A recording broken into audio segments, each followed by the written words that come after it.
पहुंचाई गई, हमारे तशद्दुद को रोंदा गया, तो रियासत जम्मू कश्मीर के लोगों को वो फैसला, उनके फैसले को जवाब देंगे और रद्द कर देंगे। अल्लाह आपको सलामत रखे। आज के इस इलेक्शन में और ये जो यहाँ नेशनल कॉन्फ्रेंस ने एक कैंडिडेट दिया, उसकी एक मेरे सामने एक बड़ी अहमियत। डॉक्टर साहब ये सिर्फ एक उस खानदान से ताल्लुक रखते हैं,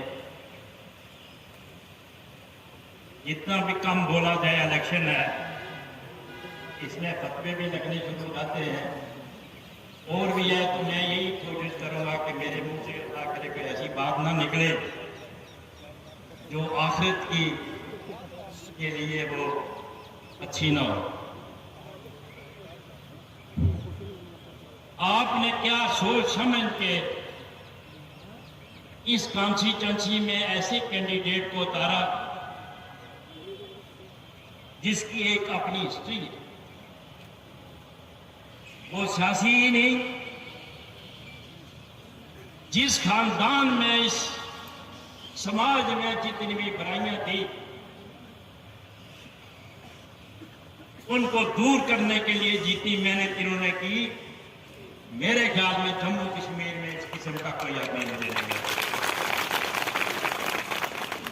आज का जो इलेक्शन है, इसके अंदर मैं डिस्ट्रिक्ट पुंछ की बात करूं, रजौरी की बात करूं या हवेली कॉन्स्टिट्यूंसी की बात करूं, मैं कायदे सानी डॉक्टर फारूक अब्दुल्ला साहब को और मियां अल्ताफ साहब को यकीन दिलाता हूं कि इंशाअल्लाह हमारी कोशिश 90-95% है।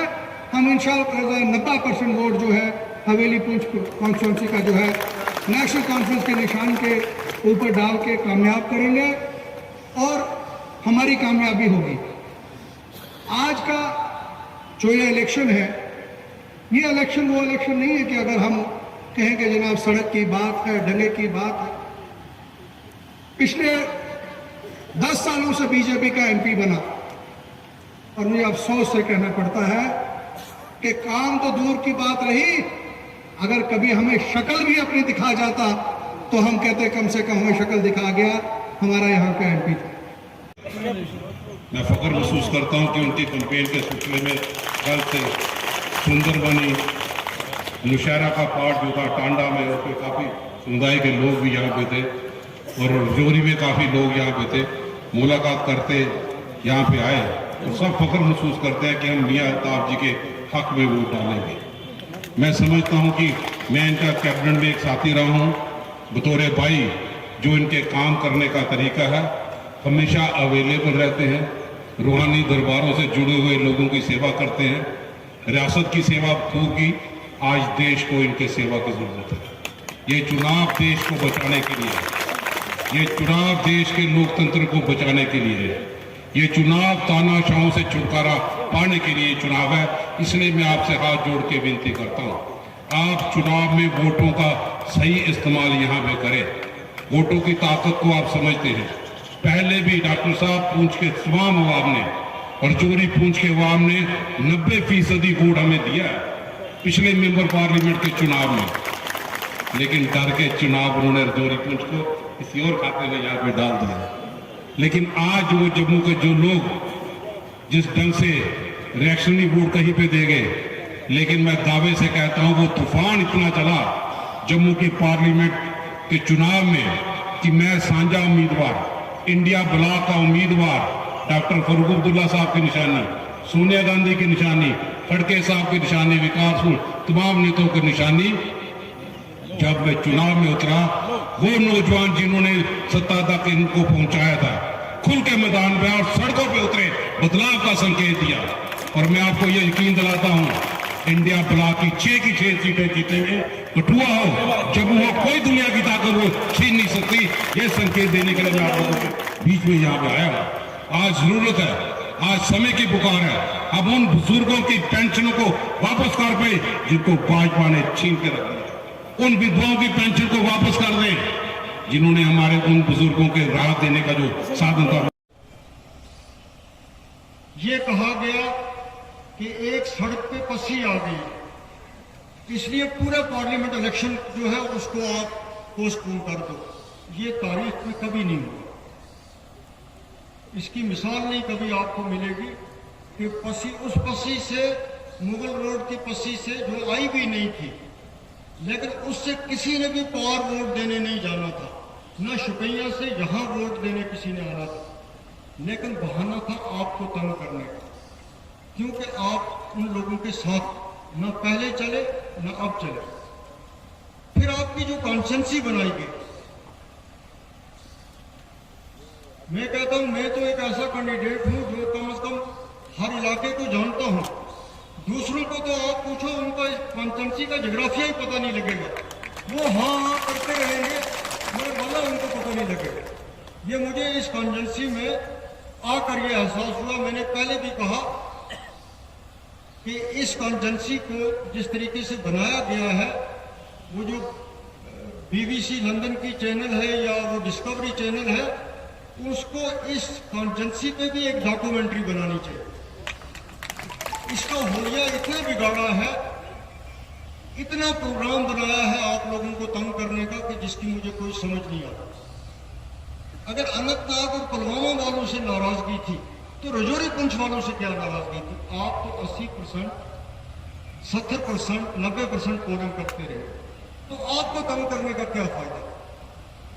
आपको इस तरह तकसीम करने का क्या फायदा था?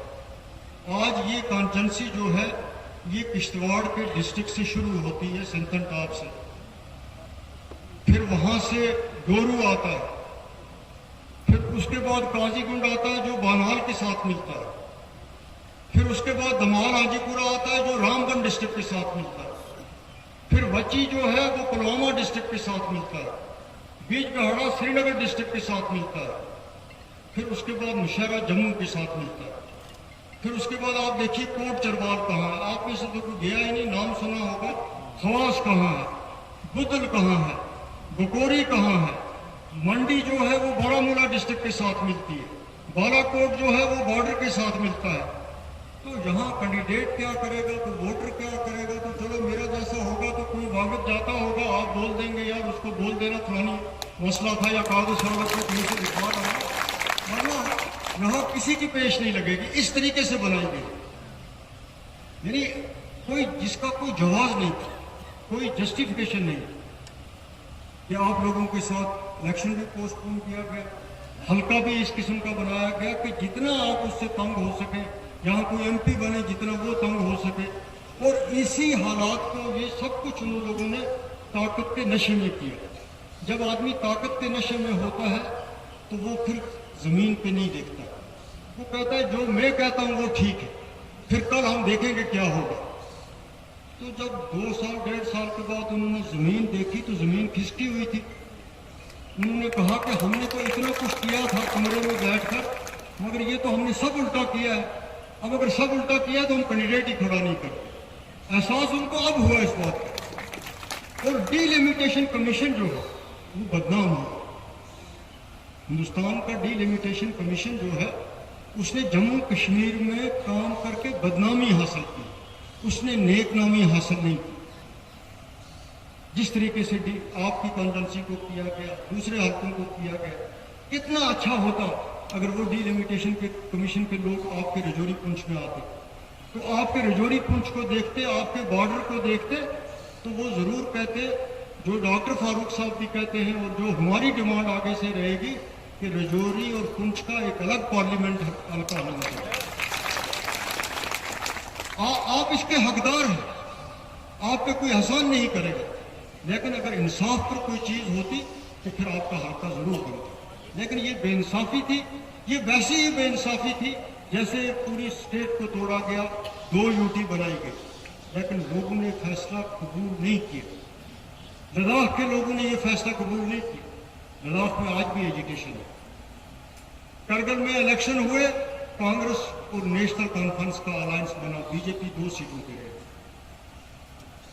जब भल्ला साहब इंशाल्लाह MP बनेंगे, जब इनका इलेक्शन शुरू हुआ उधमपुर और जम्मू में, तो लोगों की ये राय थी कि ये दोनों सीटें बीजेपी की जेब में है, इस कांग्रेस को तो कोई कैंडिडेट ही नहीं मिलेगा, इसको तो कोई एजेंट ही नहीं मिलेगा। लेकिन जब आहिस्ता आहिस्ता इलेक्शन की एक्टिविटी बढ़ती गई, जब लोग निकले बाहर, जब जलसों में आने लगे, जब भल्ला साहब को उन लोगों ने बुलाया जिनको इन्होंने कभी नहीं बुलाया जब ये मिनिस्टर थे, वो तब नहीं गए जब ये मिनिस्टर थे, जब ये कांग्रेस के बड़े उहदेदार थे, जब कांग्रेस पावर में थी। लेकिन आज हर एक ने इनके दरवाजे पे अप्रोच की। जब अप्रोच की तो सारी दुनिया हैरान हो गई कि 10 दिन पहले तो हम कहते थे कैंडिडेट नहीं मिलता, आज तो इनके जलसों में खुद जा रहे हैं।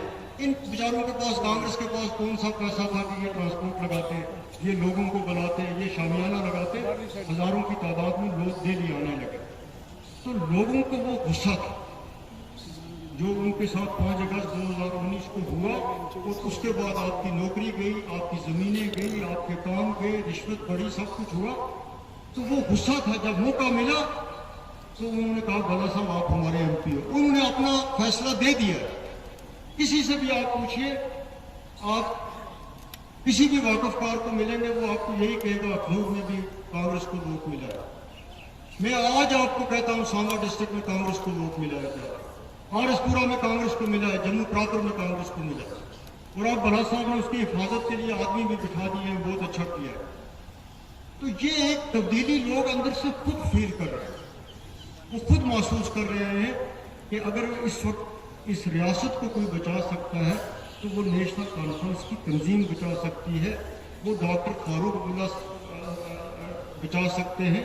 इनके बगैर कोई और आदमी इसको नहीं बचा सकता। इसीलिए काजीगुंज से लेके मंडी पुंछ तक, पुंछ के शहर तक आज ये लहर चल रही है। मैं, सब लोग सोशल मीडिया देखते हैं, मैं नहीं देखता। हम पहलगाम में जलसा करते हैं, उसमें भी इतनी तादाद होती है। हम कुकरनाग में जलसा करते हैं, तब भी इतनी तादाद होती है। हम खुद ये फील करते हैं, डॉक्टर साहब खुद ये फील करते हैं कि 1987 के बाद पहली बार इस जमात को और डॉक्टर फारूक साहब को लोगों ने इतना एतमाद दिया। और हम ये चाहते हैं कि हम इंडिया अलायंस का पार्ट होते हुए, कांग्रेस एनसी रठे होते हुए, जिस तरह मुल्क में सारा सेकुलर गठबंधन बना है, हम उसका पार्ट रहकर मुल्क में भी तब्दीली लाए, जो बहुत जरूरी है। हम एक सेकुलर हिंदुस्तान को चाहते हैं। अफसोस भाई लोगों, मुझे पाकिस्तानी कहते हैं, मुझे एक जमाने में खालिस्तानी भी कहते हैं, अमेरिकन एजेंट भी कहते हैं। मैं जब बात करता हूं उस वतन की जो उधर है हमारा हिस्सा, मैं साफ कहता हूं, उनसे कहता हूं, पाकिस्तानियों से। बहुत हो गया, बहुत आतंकवाद हो गया, बहुत लोग यहां बेगुनाह मारे गए और आज भी मारे जा रहे हैं। अल्लाह के वास्ते इस आतंकवाद को बंद करो। अगर तुम सचमुच हिंदुस्तान और पाकिस्तान की भलाई चाहते हो तो इसको बंद करो, दोस्ती का हाथ बढ़ाओ और ये रास्ते खुल जाएंगे। हम भी अपने रिश्तेदारों से मिल सकेंगे, तिजारत होगी, जिस तरह वाजपेयी ने शुरू किया था। और काफी मेहरबानी की उसकी कि हम लोग यहाँ पे आबाद होने लगे, हमारे लोग जाने लगे बाहर अपने रिश्तेदारों से मिलने के लिए। और वो उस वक्त की इन्हीं का लीडर, मगर उसमें एक बात फर्क, मैं जानता था कि अगर वतन बचेगा तो हिंदू, मुसलमान, सिख, ईसाई जो भी भारतीय है उससे बचेगा, अकेला नहीं बचेगा। आज मैं आपसे कहता हूं, आज जवान लीडर निकला, उसे पप्पू कहते हैं, उसे मखौल उड़ाते थे।